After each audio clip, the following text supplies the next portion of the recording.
표로 보여주신 것이 무지개였습니다. 그리고 또 약속을 하십니다. 계절이 바뀌고 해가 뜨고 지고 심고 거두고 하는 것이 계속될 것을 약속하셨습니다. 그 약속 때문에 우리는 이 계절이 바뀌는 것을 날마다 경험하고 있습니다. 사실 그 당시에는 제가 생각하기로는 계절이 한 계절밖에 없었고, 그리고 하늘에는 천지창조 둘째 날 만든 윗궁창에 두꺼운 수증기층이 태양으로부터 오는 유해 광선을 다 막아주었고, 그것으로 인해서 태양이 보이기가 굴절되어서 타원형으로 보였고, 그것은 전 세계의 점토판에서 나오는 그 태양의 그림이 타원형으로 보입니다. 그렇게 해서 이 태양으로부터 광선을 막아줌으로 계절은 한 계절이었고 항상 살기 편했고, 너무나 살기 편하고 춥지도 않고 덥지도 않고 또 먹을 게 풍부하다 보니까 결국 인간은 타락했습니다. 오늘날 못 사는 그런 빈민국이나 공산주의 국가보다 물질 문명이 발달한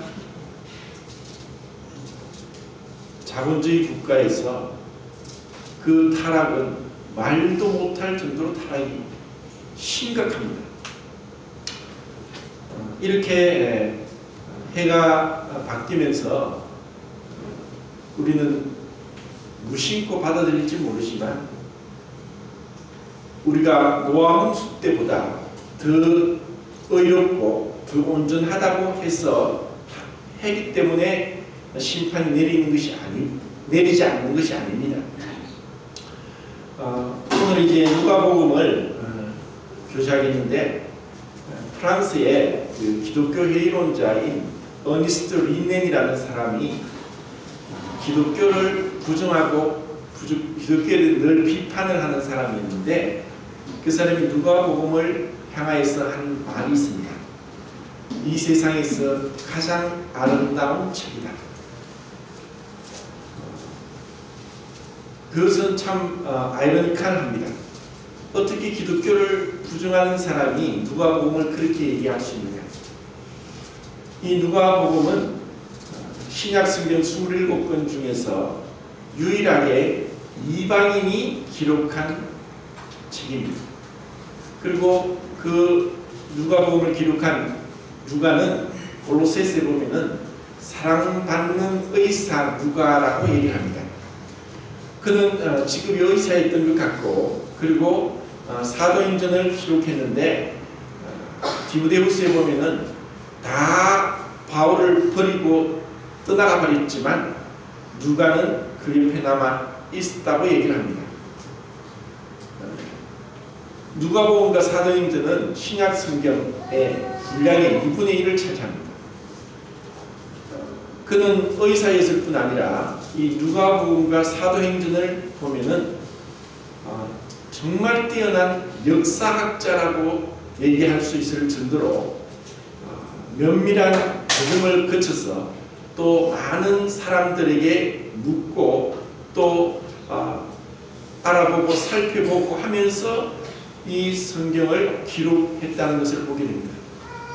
이것은 성경을 기록하고 성령의 감동을 받아서 영감을 받아서 기록하는 것이 우리 인간적인 노력과 지식을 도외시하지 않는다는 것을 보게 됩니다.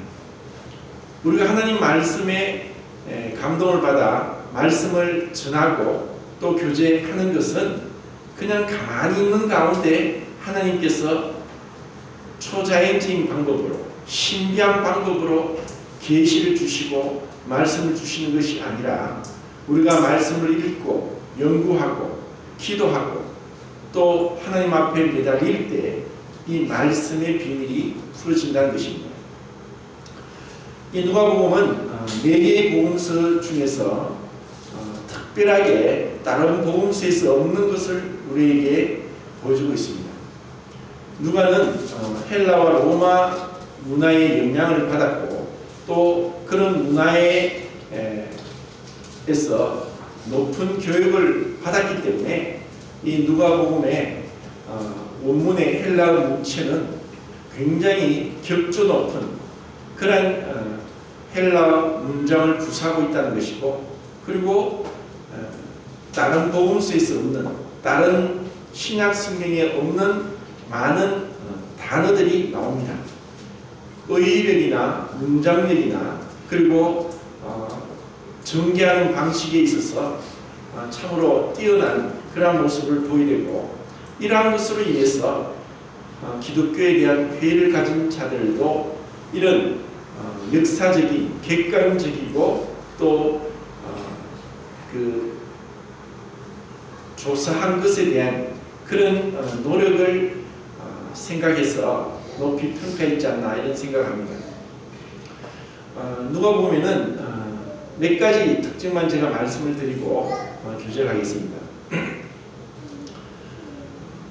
다른 복음서에서 없는 그러한 부분들이 누가복음에서는 있는데, 소외받고 배척받고 또 굉장히 억눌린 그러한 자들에 대한 기사들이 다른 복음서보다 많다는 것이고, 다른 복음서에서 없는 여인들의 모습에 대해서 누가복음은 더 많이 기록하고 있다는 것입니다. 다른 복음서에서는 없는데 누가복음에만 나오는 그런 특별한 그 여인들의 모습도 보게 됩니다. 이것은 사실 놀라운 일입니다. 며칠 전에 뉴스에서도 우리나라가 OECD 국가 24개국 중에서 여자들의 그 사회 진출이나 또 임금이 OECD 국가 중에서 꼴찌라고 하는 그러한 뉴스 기사를 봤습니다. 사실 아직까지도 우리에게는 그런 불평등이 너무나 많습니다. 그런데 2000년 전에 이와 같은 모든 불평등과 편견과 사회적인 가치관을 깨뜨리고 그 여자들에 대해서 이렇게 자세하게 그리고 많이 언급할 수 있었던 것은 하나님의 말씀으로 우리가 깨우침을 받게 될 때 인간이 만든 여러 제약에서, 억압으로부터 벗어날 수 있고 참된 진리를 찾을 수 있다는 것을 보여줍니다.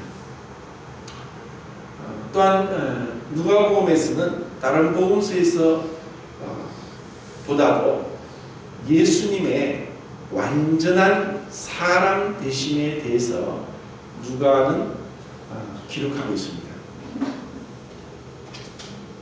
참으로 이렇게 완전하고 아름답고 겸손하고 온유하고 지혜롭고 사랑이 충만한 사람을 찾을 수가 없습니다. 그분은 이 세상의 그 누구와 비교해도 비교가 되지 않는 너무나 뛰어난 완전한 인간의 모습을 누가복음에서 볼 수 있습니다.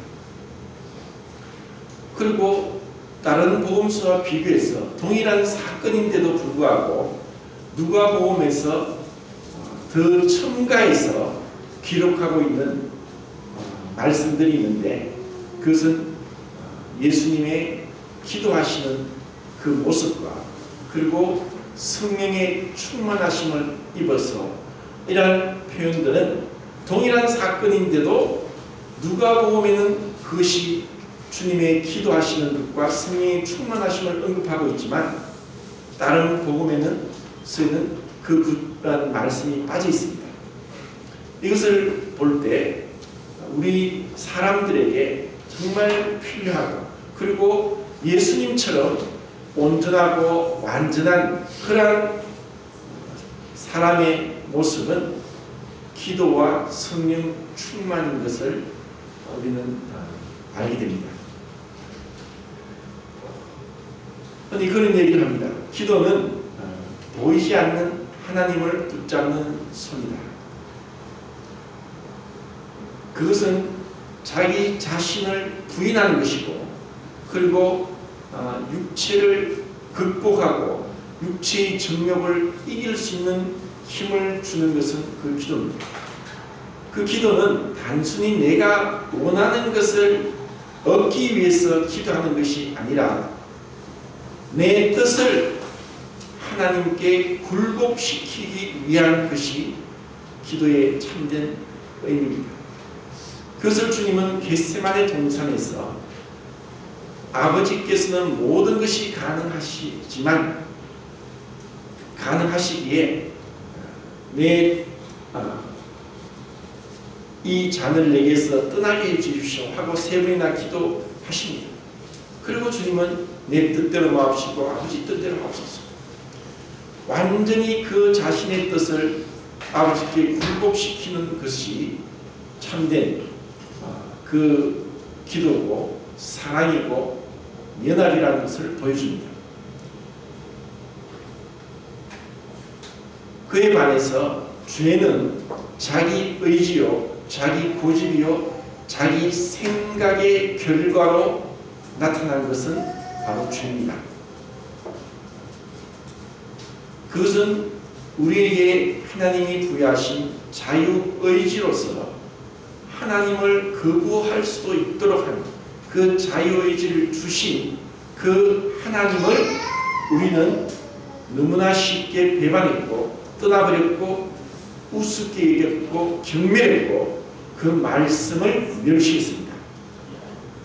이것은 아담 이후로 모든 사람들에게 있어서 하나님 말씀보다는 내 생각, 하나님 말씀보다는 내 감정, 하나님의 말씀보다는 내 의지를 더 앞세우게 된 모습이 바로 죄인의 모습입니다. 그렇지만 주님은 자신의 그 모든 뜻을 온전히 아버지께 굴복하시는 그 모습들을 우리에게 계속 보여주고 있고, 그러므로 우리가 하나님과의 온전한 연합과 사랑 가운데 들어가기 위해서 어떻게 살아야 한다는 것을 누가는 우리에게 가르쳐 줍니다. 그러면서 이제 누가복음 1장에서 사가랴와 엘리사벳과 그리고 마리아를 우리에게 보여주고 있는데, 이 세 사람이 어떠한 사람이고 또 이들에게 무슨 일이 일어났는가를 1장을 통해서 말씀합니다.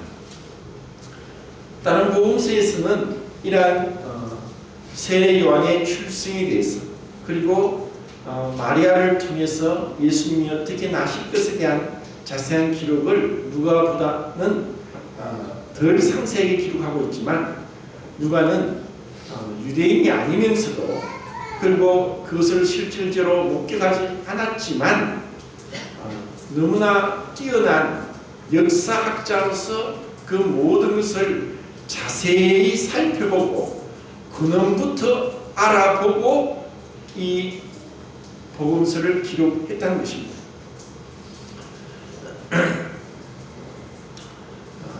이 누가복음은 이제 신약 시대를 열게 되는 그 구약의 BC 한 400년 전에 학개와 스가랴와 말라기 선지자들이 바벨론 포로로 70년 포로에 돌아와서 이스라엘 백성들을 근거하고 또 책망하고 예언을 했던 그 말씀들을 읽고 나서 거의 400년 이상을 어떠한 하나님의 이상도 계시도 말씀도 없는 가운데 처음으로 누구에게 임했는가를 보여줍니다.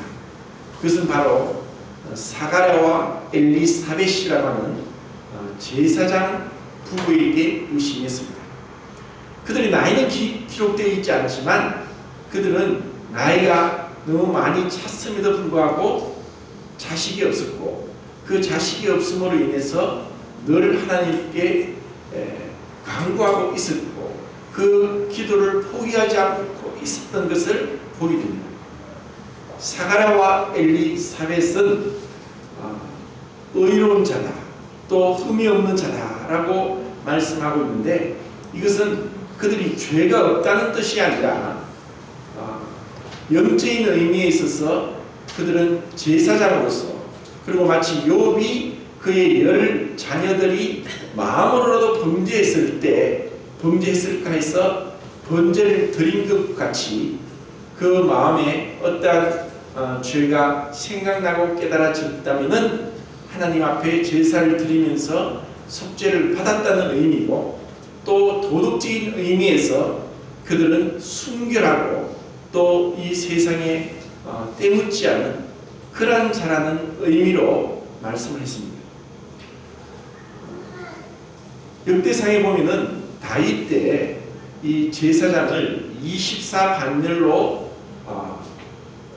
이렇게 구분을 하고 그들이 순서를 따라서 성소에서 봉사하도록 했습니다. 그렇지만 남한 유다가 멸망되면서 그들이 바벨론으로 포로로 끌려갔고 70년 뒤에 다시 돌아올 때는 4개의 제사장 반열만 돌아왔다고 유대인들은 얘기합니다. 이후에 어떻게 그 4개의 반열이 다시 24개의 반열로 나누는지 모르지만 그 가운데 하나 아비야 반열의 제사장이 사가랴였습니다. 그는 이제 자신의 순서가 되어서 성소 안에 분향하러 들어갑니다.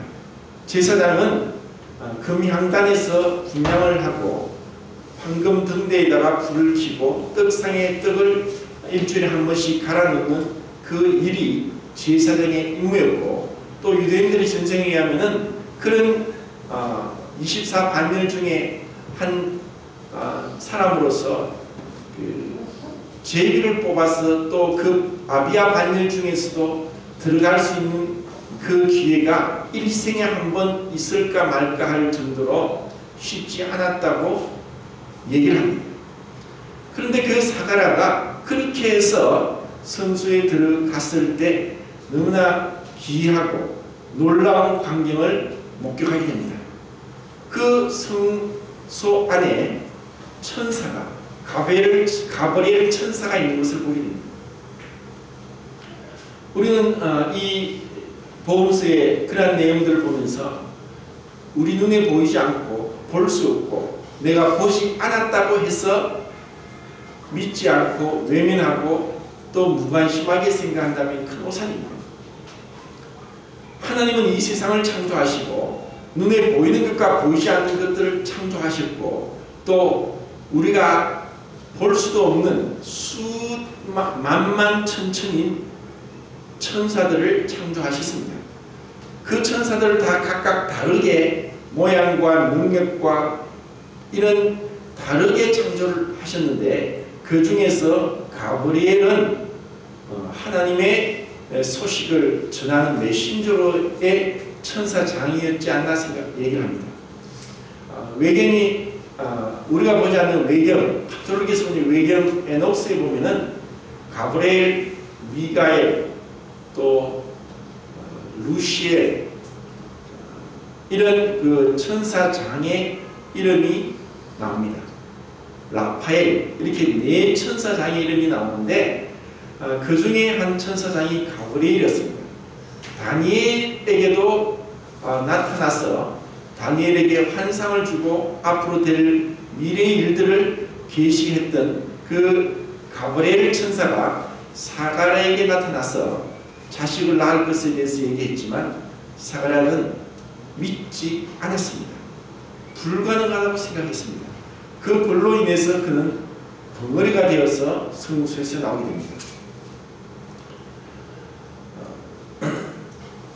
하나님께서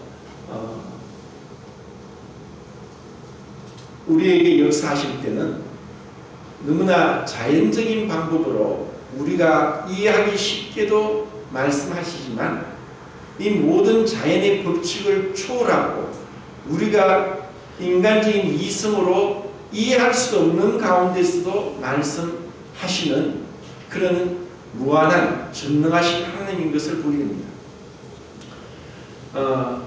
어젠가 그 뉴스 기사에 그것을 봤습니다. 미국의 항공우주국 나사에서 2007년도 9월 달에 이 소행성 탐사 우주선을 발사를 했는데 그 탐사선의 이름을 돔이라고 했습니다. D-A-M, 돔이라고 해서 그것이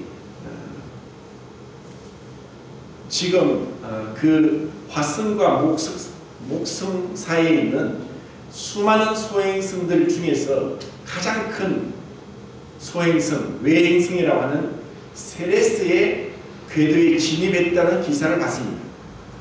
거의 8년에 걸려서 그 소행성 궤도, 세레스 궤도에 진입을 했고, 그리고 그 거리는 지구로부터 49억 킬로미터라고 그렇게 나왔습니다.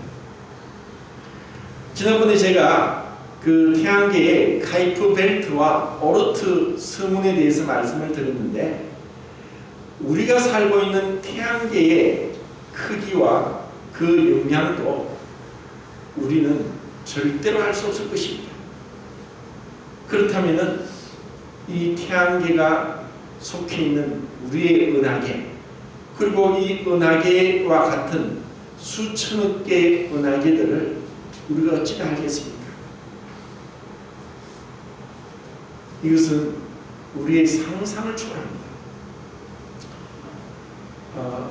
미국 나사에서 그 인공위성을 띄우기 위해서는 이 지구와 또 태양계에 있는 행성들의 궤도와 또 행성들 주위를 돌고 있는 위성의 궤도를 다 컴퓨터로 추적을 해서 그 인공위성을 이 땅이 지구로부터 몇 미터에 쏘아 올려서 거기서 지구를 돌게 할 것인가를 계산합니다. 그러다 보면은 그 궤도를 과거로 거슬러 올라가서 올라가면 올라갈수록 더 정확한 궤도를 알기 때문에 그 궤도를 컴퓨터로 추적하는데 이상한 일이 일어났습니다. 이 지구의 궤도가 컴퓨터로 추적하기를 하루가 빠졌다는 겁니다. 아니 그 하루가 어디로 갔는가? 그래서 컴퓨터에 이상이 있는지 해서 컴퓨터 기술자가 계속 점검했지만 컴퓨터는 이상이 없었습니다. 그러다가 성경을 어릴 때 주일학교 다니면서 배웠던 한 과학자가 성경에 보니까 그와 같은 기사가 있는 것 같더라 해서 얘기를 했는데, 그 기사가 바로 여호수아 10장에서 여호수아가 아모리와 전쟁을 할 때 태양이 중천에 떠서 태양도 달도 움직이지 않았더라 하는 그 기사가 나오고, 또 열왕기하 20장에 유다의 히스기야 왕이 병이 들어 죽게 되었을 때 그는 벽을 향하여서 얼굴을 대고 하나님 앞에 간절히 기도를 했습니다. 그래서 하나님께서 너의 기도를 듣고 15년을 더 살게 해주겠다고 이사야 선지자를 통해서 말씀했습니다. 그때 15년을 더 사는 정표를 보여주겠다. 그 해 그림자가 10도를 빨리 가겠느냐 뒤로 물러가겠느냐 그거 했을 때 빨리 가는 것은 쉽지만 뒤로 물러가는 것은 어려우니까 뒤로 물러가게 해달라고 해서 해 그림자가 10도를 뒤로 물러갑니다. 그래서 그 10도를 시간으로 계산하면 40분이라고 하고, 또 여호수아가 아모리와의 전쟁에서 해가 중천에 종일 떴다는 것이 23시간 20분이라서 그것을 합하면은 하루 24시간이 지구의 그 자전과 그 공전 궤도가 멈췄다는 것입니다.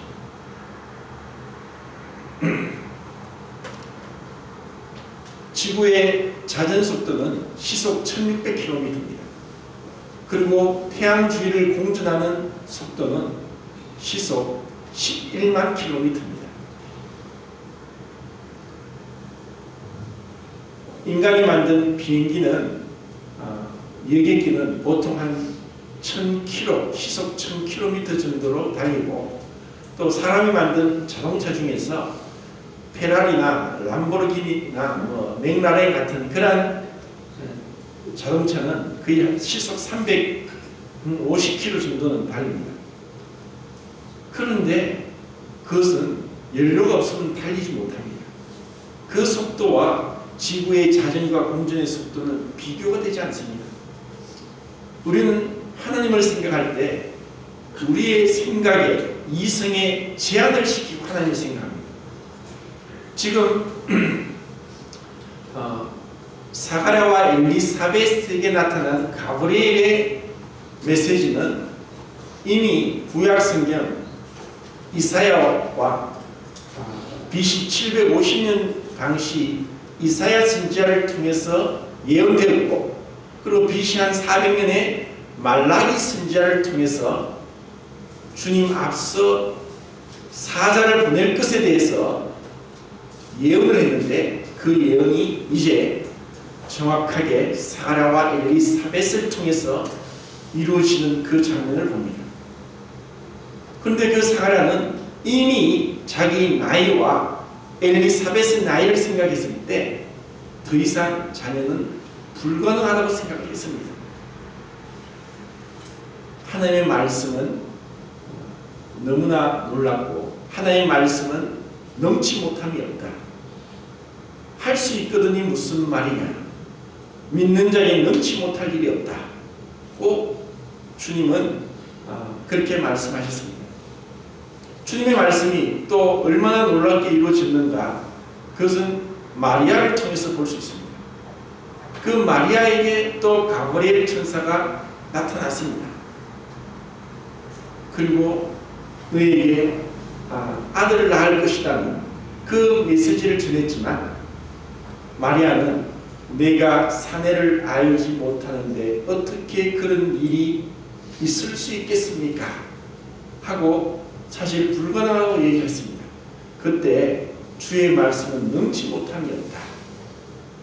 그 가브리엘 천사의 말을 듣고 주의 기집종에게 그 말씀대로 이루어질 것입니다 하고 믿음으로 순종하는 마리아를 볼 수 있습니다.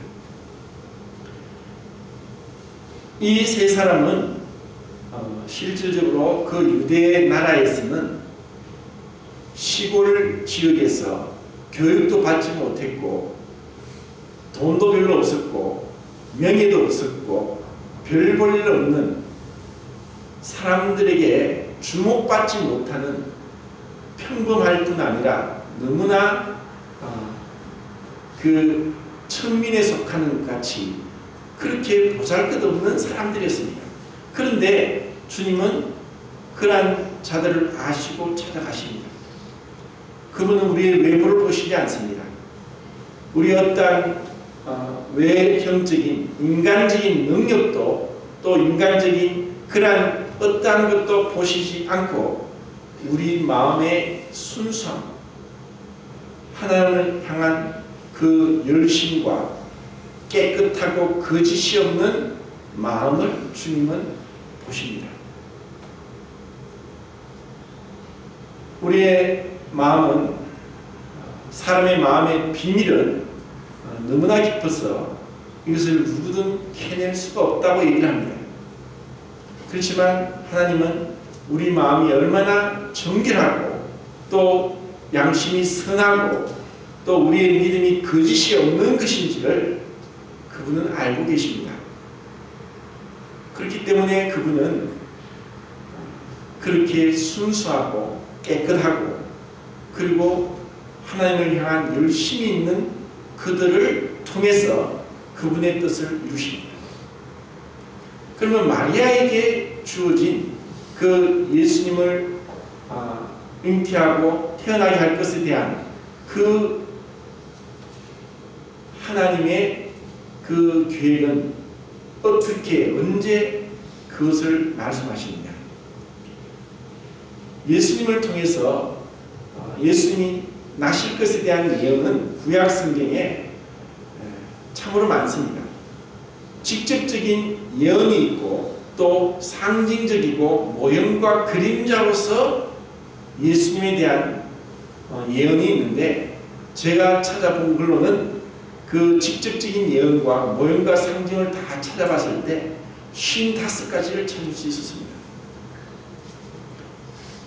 첫 번째 예언은 창세기 3장 15절입니다. 그것은 에덴 동산에서 최초의 사람이 죄 없이 거룩하게 지음을 받은 아담이 하나님 말씀을 불순종하고 죄에 빠졌을 때, 그때 하나님께서 아담에게 말씀하신 겁니다.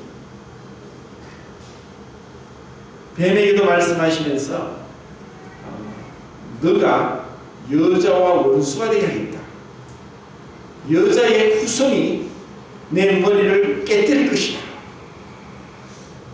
너는 그 여자의 후손의 발꿈치를 상하게 할 것이지만 너는 머리가 깨뜨려질 것에 대해서 창세기 3장 15절에 말씀했습니다. 그것을 우리는 원시복음이라고 합니다. 그것은 범죄한 하나님 말씀을 불순종하고 하나님을 떠난 자를 향하여서 내가 너로 여자와 원수가 되게 하고 내가 너의 후손이 여자의 후손으로 하여금 머리가 깨뜨려지게 할 것이다 하는 하나님의 일방적이고 무조건적인 약속의 말씀을 하십니다. 그리고 또 하나님은 아브라함을 부르시고 아브라함에게 내가 너로 하여금 열국의 아비가 되게 하겠다. 내가 너로 너의 자손이 하늘의 별과 같이 많아지게 할 것이다 하고 하나님께서 일방적으로 아브라함의 어떠한 것에 상관하지 않고 그 약속을 하십니다. 그리고 또한 1000년이 지나고 나서 다윗에게 하나님 말씀하십니다. 내가 너의 집이 영원히 있게 하고 네 왕위가 영구하도록 하겠다. 사울에게서 빼앗은 은총을 네게서는 빼앗지 않고 너의 나라가 영원히 견고하게 할 것이라는 약속을 하십니다. 이 약속을 받았던 아브라함과 다윗은 정말 하나님께 감사로서 순종의 표를 했고 다윗은 찬양을 했습니다. 그리고 이제 또한 1000년이 지나고 나서 우리는 엘리사벳과 사가랴와 또 마리아의 찬송을 보게 됩니다. 은혜를 입은 자야. 하나님의 그 은혜는 하나님께서 주권적으로 그분의 뜻 가운데 그분의 계획을 우리에게 펼치시고 이루고자 하시는 그것이 우리에게 임한 것을 은혜라고 합니다. 그 은혜는 신학자들이 얘기합니다. 도저히 저항할 수 없는 은혜라고 얘기합니다. 한자로 불가항력적 은혜, irresistible grace라고 하는데 도저히 우리는 그 은혜를 거부할 수 없습니다. 그리고 그 은혜가 주어질 때 그들은 사가랴처럼 처음에는 믿지 못했을지라도 하나님의 계획이 처리되지는 않습니다. 다만 그 사가랴가 말을 못하도록 벙어리가 되게 했던 것은 하나님께서 그 약속을 이루는 데 있어서 그에 대한 잠시 동안의 징계였습니다. 그것이 이제 달이 차서 새 요한을 출산하고 나서 8일째 되는 날 할례를 하기 위해서 갔을 때 그때 이름을 짓고 그 요한의 양피를 베는 할례식을 합니다. 그때 이름을 뭐로 할 거냐 했을 때 사람이 글로 써서 요한이라고 합니다. 그러자 주위 사람들은 그들은 조상들의 이름을 계속 여러 번 써서 이름을 명명을 했는데 그 너희 조상 중에 요한이라는 이름은 없는데 왜 그렇게 하느냐. 근데 그 요한을 썼을 때 그의 입이 풀리고 사가라는 하나님을 찬양하는 그 노래가 이게 기록되어 있습니다. 엘리사벳과 마리아의 찬양도 참 놀랍고 또 살펴볼 것이 많지만 오늘은 시간 관계상 그냥 그 사가랴의 찬양을 한번 생각해 보겠습니다. 이 사가랴는 뜻이 하나님께서 기억하신다는 뜻입니다. 그리고 엘리사벳은 하나님께서 맹세하신다는 뜻이고, 그리고 그의 아들 요한은 하나님의 긍휼, 은혜, 선물이라는 뜻입니다. 이 이름도 우리는 생각할 때 뜻없이 목적 없이 지어진 이름이 아니다. 그리고 태어나기 전에 하나님께서 이름을 주셨습니다. 세례 요한은 이미 태어나기 전에 그 이름을 하나님이 주셨습니다. 그리고 하나님의 약속을 기억하고 그 약속에 대한 하나님의 맹세를 안다면 하나님의 놀라운 은혜가 임한다는 것이라고 캠벨 몰가는 그렇게 해석했습니다. 그것은 하나님께서 하신 그 약속은 반드시 이루어진다는 것이고, 어떠한 일이 있어도 그 약속은 철회되지 않고 또 실패하지 않는 하나님의 전능하신 능력이 나타나는 약속이라는 것입니다. 그 약속을 아브라함과 다윗에게 그리고 아담에게 했습니다. 이 약속을 사라는 기억했습니다. 그리고 그 기억을 하고 하나님께 은혜를 구하는, 그리고 그 찬양을 여기서 하게 됩니다. 그런데 이러한 약속들이 이루어진다는 것은 실질적으로 보면은 많은 인간의 불신과 그리고 인간의 그 연약함으로 어려움을 당할 수도 있고, 그 약속이 금방 이루어지지 않고 더 딜레이 될 수도 있는 것을 보게 됐는데, 이렇게 사가랴에게 임했던 그 놀라운 은혜가 마리아에게도 6개월 뒤에 가브리엘이 찾아와서 마리아에게 얘기했을 때, 마리아도 그 약속의 말씀을 받고 순종을 했지만 그 안에는 실질적으로 우리가 잘 알지 못하는 모험과 또 큰 희생이 있었던 것을 보게 됩니다. 구약성경을 한번 찾아보겠습니다. 구약성경 레위기를 보시면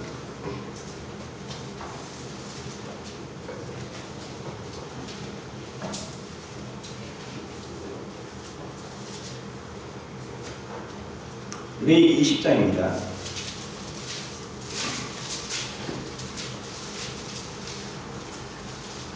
20장 10절.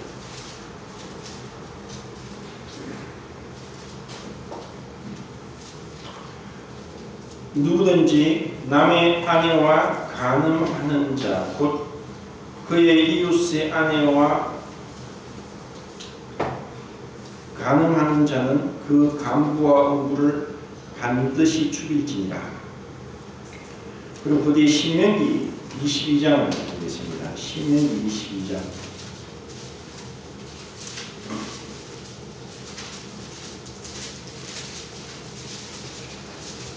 22장 22절. 어떤 남자가 유부녀와 동침한 것이 드러나거든 그 동침한 남자와 그 여자를 둘 다 죽여 이스라엘 중에 악을 제할지니라.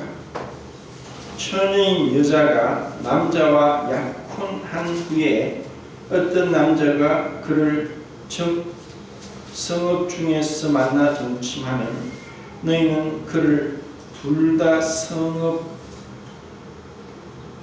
문으로 끌어내고 그들을 돌로 쳐 죽일 것이니 그 처녀는 성 안에 있으면서도 소리 지르지 아니하였으며 그 남자는 그 이웃의 아내를 엿보였음이라. 너는 이같이 하여 너희 가운데서 박을 취할지니라.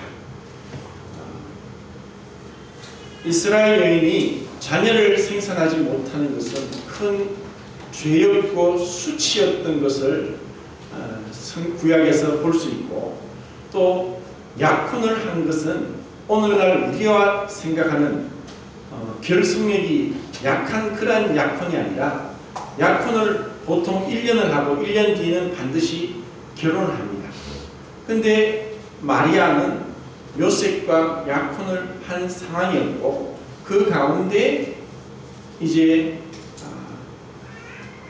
아이를 낳을 것이다는 그 말씀을 가브리엘 천사가 있을 때 마리아는 이 말씀을 떠올렸을 것이고, 또 그것을 인해서 그가 죽을 수도 있다는 것을 알았습니다. 그런데 마리아는 이 말씀을 아는데도 불구하고 그 하나님께서 창세기 3장부터 말씀했었던, 그리고 이사야서 7장 14절에 보라 처녀가 잉태하여 아들 낳을 것이니 그 이름을 임마누엘이라 하리라. 이는 하나님이 사람과 함께 계심이라 하는 그 약속의 말씀을 기대했고 소망했습니다. 그들은 구세주 메시아를 참으로 갈망하고 있었기 때문에 마리아는 자신의 그런 위태로운 목숨을 내걸고 말씀을 순종했습니다. 이것이 마리아의 참 위대한 모습입니다. 우리에게 있어서도 하나님 말씀을 믿는다는 것은 책임이 있다는 것이고, 그리고 내 믿음에 대한 결과로 인해서 내 자신뿐 아니라 다른 사람에게 영향을 미치는 것입니다. 믿음이란 단순한 어떠한 지적인 동의에 그치는 것이 아니라, 그 믿음으로 인해서 어떠한 불이익을 당할지라도 믿음을 포기하지 않겠다는 것이고, 그 믿음의 저변에는 하나님의 약속에 대한 신뢰와 그분을 사랑하는 마음이 있는 것입니다. 이것을 이제 사가랴는 그의 찬양을 통해서 하나님께서 우리를 돌아보셨다. 그리고 우리를 그 아브라함에게 다윗에게 한 약속을 기억하셨다. 그리고 그 약속대로, 그리고 그 맹세대로 하나님께서 이제 이 놀라운 일을 이루실 것에 대해서 찬양하고 있습니다. 우리는 히브리서를 공부하면서 아브라함에 대해서 얘기하고, 그리고 아브라함에게 약속을 하실 뿐 아니라 하나님께서 맹세하셨다는 그 말씀을 교제했습니다. 그리고 그 맹세를 하시는데, 맹세는 약속에 대한 보증입니다. 그 약속이 이루어질 것에 대해서 보증하기 위해서 맹세를 하는데, 그 맹세를 하나님이 하시는데 하나님보다 더 높은 분이 없기 때문에 자기 자신을 가르쳐 맹세까지 했다고 하는 그런 말씀을 받습니다. 그리고 제가 출애굽기를 하면서 말씀을 드렸습니다. 하나님의 언약, 하나님의 약속은 우리에게는 무엇이고 하나님께는 어떠한 것인가를 말씀드렸습니다. 하나님께 있어서 비록 그것이 우리에게 은혜 언약이고 무조건적인 일방적인 편무계약인 그 언약이지만, 하나님께서는 그 약속으로 인해서 자기 자신을 스스로 그 약속에 제한하시고 가두시는 것과 같다고 말씀을 드렸습니다. 그것은 전능하신 하나님께 너무나 우리로서는 이해할 수 없고 도저히 우리 스스로도 용납할 수 없는 그 하나님이 스스로 그 약속에 자기 자신을 제한시킨다는 것입니다. 그리고 우리에게는 은혜입니다.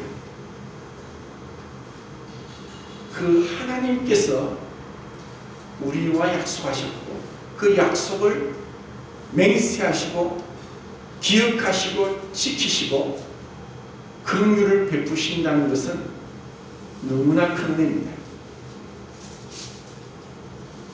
그리고 이것을 깨달았을 때 엘리사벳도 마리아도 사가랴도 찬양했습니다.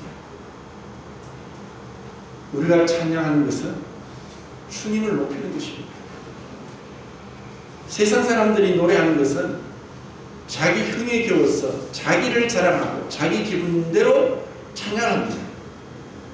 하지만 우리는 주님을 찬양하기 때문에 슬플 때도 괴로울 때도 찬양할 수 있어야 합니다. 그것을 사도행전에서 바울과 실라가 보여줍니다. 그들은 감옥에 갇혔습니다. 매를 맞고 그리고 온몸이 찢어지고 상한 가운데 고통 가운데 있었고 발은 쇠고랑에 차여 있었는데 한밤중에 바울과 실라가 하나님을 찬양했습니다. 그 찬양을 통해서 하나님은 그들의 믿음을 보시고 착고가 저절로 풀게 하고 옥문이 저절로 열리면서 그들을 탈출시킵니다. 오래전에 미국의 해군의 목사인 일을 하는 해군 군목인 분이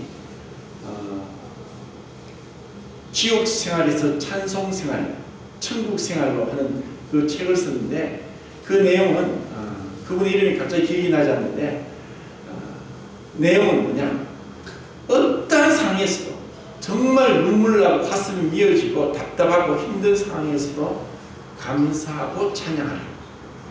그때 하나님은 놀라운 능력과 은혜를 베풀어 주신다. 결국 우리 자신의 문제와 우리 자신의 부족함과 연약함과 실패와 그 낭만 가운데 사로잡히지 않고 우리의 마음이 주님을 향하고 주님을 바라볼 때 우리는 찬양할 수 있습니다. 그리고 감사할 수 있습니다. 그리고 욥과 같이 고백할 수 있습니다. 하나님께서 나를 죽이실지라도 나는 하나님을 신뢰하겠습니다. 나에게 어떠한 상황이 올지라도 저는 주님을 찬양하겠습니다. 이것이 하나님의 은혜를 받은 자의 모습입니다. 우리는 주님을 얼마나 찬양하고 있습니까? 우리의 삶이 진정 찬양의 삶입니까? 그리고 감사의 삶이고 기쁨의 삶입니까? 사도 바울은 감옥에 갇혀 있으면서 옥중서신이라고 하는 빌립보서에서 우리에게 또 전하고 있습니다. 기뻐하라. 내가 말하노니 기뻐하라. 내가 다시 말하노니 기뻐하라. 그 기쁨의 근원, 그 찬양과 감사의 근원이 무엇입니까? 그것은 그 전능하신 하나님이 나에게 오셨다는 것. 마리아에게 전능하신 하나님이 너를 덮으실 것입니다. 그렇게 가브리엘의 메시지를 들었던 마리아가 내 영혼이 주를 찬양하며 내 마음이 주를 기뻐하며 하고 찬양하는 것처럼 우리에게 그와 같은 찬양, 그 기쁨의 찬양, 그리고 감사가 정말 있기를 바랍니다. 이제 그 찬양을 읽고 마치도록 하겠습니다. 누가복음 1장에 다시 돌아오셔서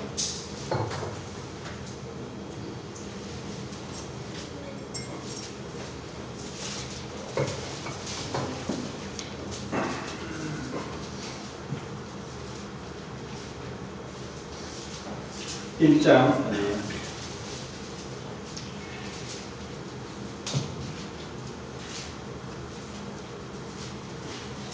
읽지 않고 읽고 좀 보겠습니다. 41절 엘리사벳이 마리아가 무난함을 들으매 아이가 복중에서 뛰노는지라. 엘리사벳이 성령의 충만함을 받아 큰 소리로 불러 이르되 여자 중에 네가 복이 있으며 네 태중에 아이가 복이 있도다. 주의 어머니가 내게 나오니 이 어찌된 일인가.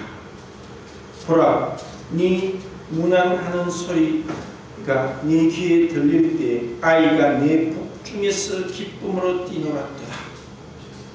주께서 하신 말씀이 반드시 이루어지리라고 믿은 그 여자에게 복이 있도다. 마리아가 이르되 내 영혼이 주를 찬양하며 내 마음이 하나님 내 구주를 기뻐하였으며 그의 여종의 비천함을 돌아보셨습니다. 보라, 이제 후는 만세의 나를 복이 있다 일거리로다 하고 이제 길기 때문에 읽지 않고 사가랴의 찬송을 보겠습니다.